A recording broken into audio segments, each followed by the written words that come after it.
प्रिय विद्यार्थियों, मैं doctor Vinita Nirban, MLV government college Bhilwara.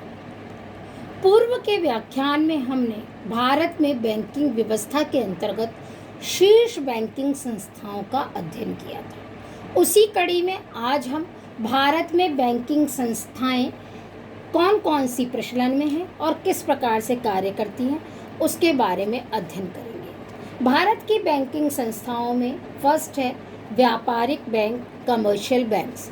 व्यापारिक बैंकों से अभिप्राय उन बैंकों से है जो संयुक्त स्कंद बैंक के रूप में सामान्य बैंकिंग का कार्य करते हैं। व्यापारियों, उद्योगपतियों, व्यवसायियों अथवा कृषि कार्यों के लिए अल्पकालीन ऋण प्राय 3 माह तक का प्रदान करते हैं। सामान्य बैंकिंग कार्यों के अंतर्गत ये बैंक जनता से जमा पर धन प्राप्त करते हैं, ऋण देते हैं, ग्राहकों के चेकों का संग्रहण एवं भुगतान करते हैं, उनके धन को एक स्थान से दूसरे स्थान पर भेजते हैं, साथ ही साथ विदेशी मुद्रा की व्यवस्था भी करते हैं। साख पत्र जारी करने तथा ग्राहकों को लॉकर्स उपलब्ध कराने तथा ग्राहकों के एजेंट के रूप में भी कार्य करते हैं। हमारे देश में अनेक अनुसूचित बैंक एवं गैर अनुसूचित बैंक कार्य करते हैं। अनुसूचित बैंकों के अंतर्गत ऐसे बैंक आते हैं जिनका नाम रिजर्व बैंक की द्वितीय अनुसूची में सम्मिलित किया जा चुका है, और ऐसे अनुसूचित बैंक केवल उन बैंकों का नाम ही सम्मिलित किया गया है जो कि बैंक की प्रदत्त पूंजी एवं कोष 5 लाख रुपए से कम न रखते हों, बैंक का कार्य उसके जमाकर्ताओं के हितों के विरुद्ध ना हो। यदि है विदेशी बैंक है तो उस बैंक के देश में भारतीय बैंकों के विरुद्ध कोई अनुचित नियम या प्रतिबंध लागू नहीं हो।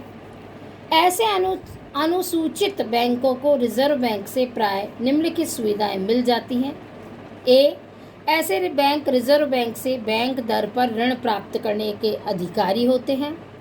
ऐसे बैंक स्वतः समाशोधन गृह के सदस्य बन जाते हैं, और ऐसे बैंकों को रिजर्व बैंक प्रथम श्रेणी बिलों की पुनर्कटौती सुविधा प्रदान करता है।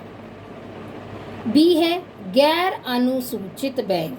जिन बैंकों का नाम रिजर्व बैंक की द्वितीय अनुसूची में सम्मिलित नहीं है, उन्हें गैर अनुसूचित बैंक कहा जाता है। इन बैंकों की रिजर्व बैंक की वे सुविधाएं नहीं मिल पाती जो अनुसूचित बैंकों को प्राप्त है। भारत में व्यापारिक बैंकों का वर्गीकरण।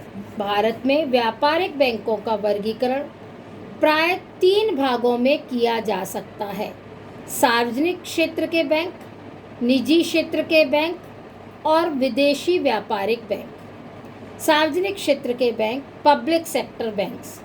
भारत में सार्वजनिक क्षेत्र के व्यापारिक बैंकों में हम उन बैंकों का समावेश करते हैं जिनमें एक भारतीय स्टेट बैंक SBI तथा 6 उसके सहयोगी बैंक, 19 राष्ट्रीयकृत बैंक और IDBI शामिल है।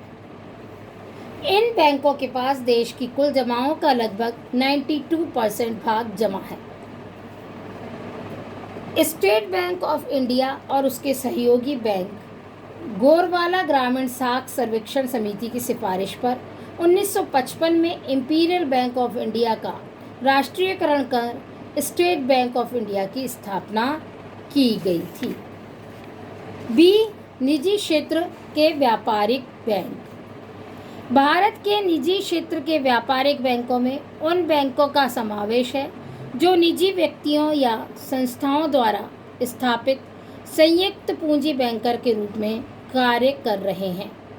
इनमें यश बैंक, ICICI बैंक आदि अनेक बैंक शामिल है। नेक्स्ट, विदेशी व्यापारिक बैंक, फॉरेन बैंक्स। इसके अंतर्गत विदेशी बैंकों की शाखाओं का समावेश है जो भारत में कार्य कर रहे हैं।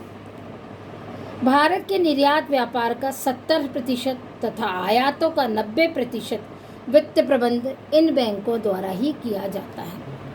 नेक्स्ट, क्षेत्रीय ग्रामीण बैंक। देश के राष्ट्रीयकृत बैंकों द्वारा ग्रामीण क्षेत्रों में वित्त व्यवस्था तथा बचतों को एकत्रित कर पूंजी निर्माण की ओर अग्रसर करने के लिए ये बैंक स्थापित किए गए हैं।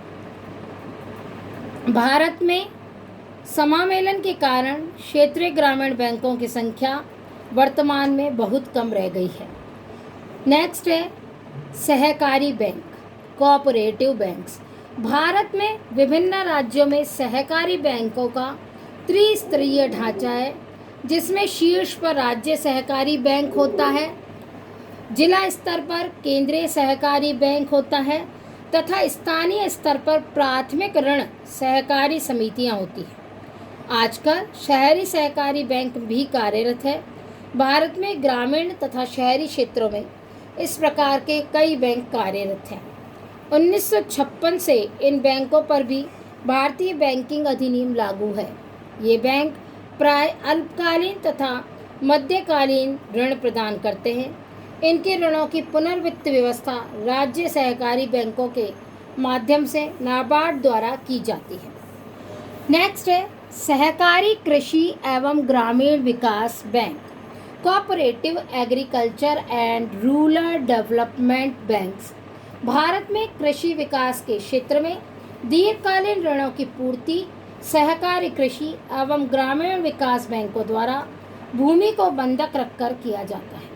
इनकी व्यवस्था के अंतर्गत राज्य स्तर पर राज्य सहकारी कृषि एवं ग्रामीण विकास बैंक होते हैं, जबकि स्थानीय स्तर पर प्राथमिक सहकारी कृषि एवं ग्रामीण विकास बैंक होते हैं। नेक्स्ट औद्योगिक विकास bank, industrial development banks. Bharat में औद्योगिक विकास की वित्त व्यवस्था हेतु शीर्ष संस्थाओं के रूप में भारतीय औद्योगिक विकास बैंक IDBI था, किंतु अब यह बैंक 2004 में एक व्यापारिक बैंक बन गया, जबकि लघु उद्योगों के विकास के लिए भारतीय लघु उद्योग विकास बैंक सिडबी है।